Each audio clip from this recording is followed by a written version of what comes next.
on a beaucoup de clients non seulement qui viennent nous voir nous, mais ils viennent se retrouver entre eux aussi. Il y a plein de clients qui passent 10 minutes, un quart d'heure à discuter entre eux, à se conseiller des choses entre eux. En fait, c'est ça, ils viennent chercher un contact.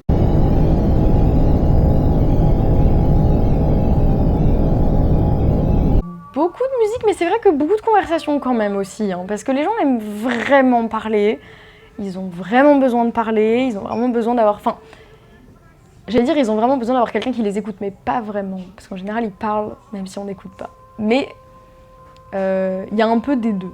Je pense qu'il y a pas mal de gens, en tout cas en classique, qui sont très solitaires et qui du coup sont ravis d'avoir des gens qui partagent leur passion. Donc non seulement ils viennent parler avec les vendeurs, mais ils parlent aussi entre clients, c'est-à-dire qu'ils se conseillent à chaque fois des nouvelles versions, et celle-là vous l'avez écoutée, ah oui elle est super, etc. Et du coup ça fait des petits groupes de discussion dans le rayon, c'est assez rigolo. Ah oui, ça cause bien, ouais. Mais en plus, ce qui est rigolo, c'est que les gens s'écoutent. C'est-à-dire qu'il y a quelqu'un absolument random qui va conseiller quelqu'un, un autre vieux monsieur qui a rien demandé, et en fait il va finir par acheter le disque en disant bah, ok, top, c'est super, je prends.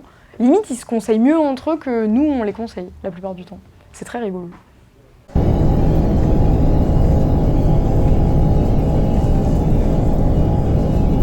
Il y en a qui viennent pour ça, pour passer un moment. Et ils vont repartir avec un disque, mais effectivement, ça fait pour eux, c'est une habitude. Ils font une sortie, ils vont acheter un disque, ils vont se promener dans le quartier. Puis après, ils rentrent chez eux, ils écoutent le disque. C'est une habitude dans leur vie, quoi.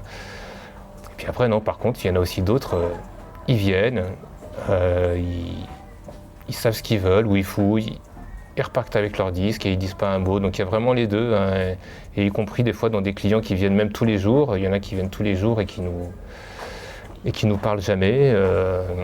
Et puis d'autres qui, par contre, ils viennent effectivement en partie pour parler, hein, ça c'est sûr, hein, ou pour discuter musique tout simplement. J'aime beaucoup le contact avec les jeunes pour la musique parce qu'ils ont des oreilles vraiment autres que les nôtres.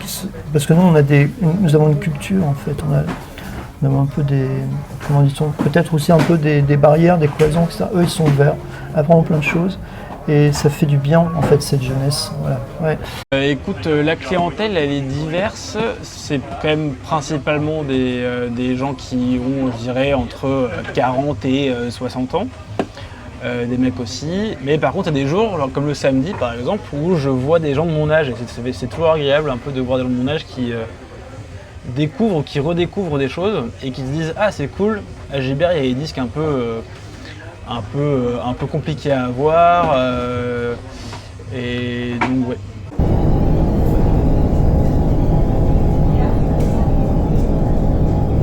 Ils nous sollicitent moins parce que j'ai l'impression qu'ils sont plus connectés, ils écoutent sur les réseaux, sur les plateformes. Donc quand ils viennent, ils savent déjà ce qu'ils veulent, tout ça, mais ça fait toujours plaisir quand il y a de voir des jeunes qui me demandent des conseils, qui veulent écouter un peu le même genre de groupe que moi. C'est toujours sympa.